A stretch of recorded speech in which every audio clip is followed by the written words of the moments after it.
വാൽപ്പാറയിൽ വീണ്ടും പുള്ളിപ്പുലി ഇറങ്ങി. വാൽപ്പാറയ്ക്കടുത്തുള്ള റൊട്ടിക്കട മേഖലയിലാണ് ഇന്നലെ രാത്രിയോടെ പുള്ളിപ്പുലിയെ കണ്ടത്.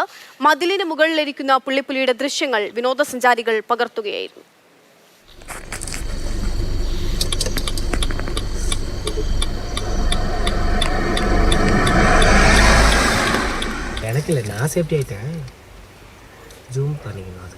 தூக்கிடலாமா? தூக்கிட்டு போய் பார்ப்போம். இத்தினோண்டு தானே இருக்கும், வணக்கம் கடிக்கவா போகுது. அப்பு வந்து இந்நேரம் கக்கூஸ் போயிருப்பாங்க.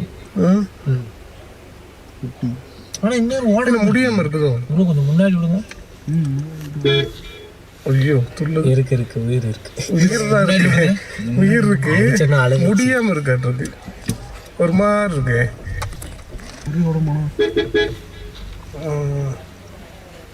சிறுத்தைதான் இது சிறுத்தை இல்லைன்னு நினைக்கிறேன்.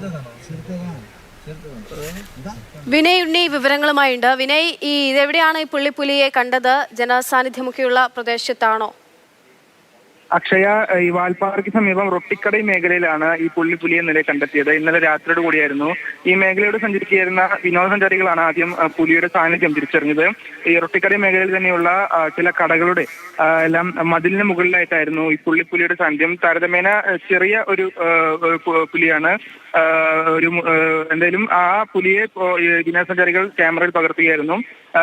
മനുഷ്യരുടെ എത്തിയതോടുകൂടി ഈ പുള്ളിപ്പുലി കാടിനകത്തേക്ക് തന്നെ ഓടിപ്പോയിട്ട് പ്രദേശത്ത് മുമ്പും പുള്ളിപ്പുലിയുടെ സാന്നിധ്യം സ്ഥിരീകരിച്ചിട്ടുണ്ട്. എന്തായാലും ഇപ്പോൾ ജനവാസ മേഖലയിൽ പുലി ഇറങ്ങുന്നതാണ് ഇപ്പോൾ ഇവിടുത്തെ നാട്ടുകാരുടെ ഒരു പ്രശ്നം. എന്തായാലും വന്യമൃഗങ്ങൾ ആക്രമണം അത് നാട്ടുകാരുടെ ജനജീവിതത്തെ ഇപ്പോൾ സാരമായി തന്നെ ബാധിച്ചിട്ടുണ്ട്. പുള്ളിപ്പുലിയെ കണ്ടെത്തിയിരിക്കുന്നു.